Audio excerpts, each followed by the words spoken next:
રાજકોટથી સમાચાર સામે આવી રહ્યા છે। રાજકોટમાં મુજી બજારમાં દુકાન પર કોર્પોરેશનના તાળા લાગ્યા છે।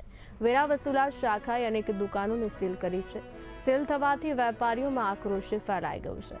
દુકાનદારોએ અધિકારીઓ પર આક્ષેપ કર્યો। કોઈ પણ આ કારણે વગર દુકાન પર પેનલ્ટી લાગતી જણાવાઈ। વેપારીઓનો વિરોધ અને ગુસ્સો સર્જાયો। મોચી બજાર સ્થિત વોર્ડ નંબર 3 માં દુકાન આવેલી છે।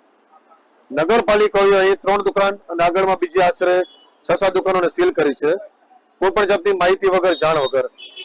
તેઓ કહે છે વેરાબિલ બાકી છે, પરંતુ એક વેપારીને પોતપોતાની આકારણી મુજબ વેરાબિલ મળતા નથી। વોર્ડ નંબર 3 માં તત્કાલીન અધિકારી જે હતા નીલમબેન બેલીમ, તેઓને અહીંના વેપારીઓ રજૂઆત લેખિતમાં અને મૌખિક પણ કરેલી છે। કોઈ પણ જાતનું તેઓ ધ્યાન ન દીધું અને અત્યારે પરિણામ એ આવ્યું કે અમે ગુનેગાર બની ગયા। ચોપડે બોલાય છે કે મારે વેરા બાકી છે।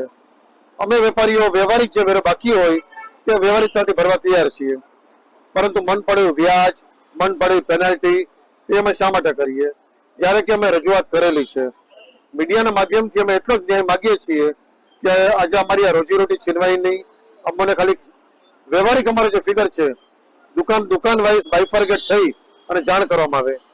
ક્યાંક જો કોઈ ટેકનિકલ મિસ્ટેક કોઈ વેપારી જો થઈ ગઈ હોય તો એને સરકાર એટલો મોટો ગુનો ન સમજી લે કે જાણે અમે કોઈ ખરાબ ધંધાવાળા કે ગોરખ ધંધાવાળા કે ખોટા ધંધાવાળા છીએ।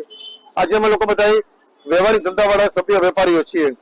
અમને અમારા દુકાનના એક્ચ્યુઅલ ફિગર કહી દેવામાં આવે અને ટૂંકા ગાળામાં અમે 5 દિવસ 7 દિવસ કદાચ એટલી પણ મુદત અમને નહીં જોઈ, અમને જાણ કરવામાં આવે અને તાત્કાલિક ધોરણે આજે ને આજ અમારી દુકાન ખુલે તેવી અમારે મીડિયા માધ્યમથી વિનંતી છે।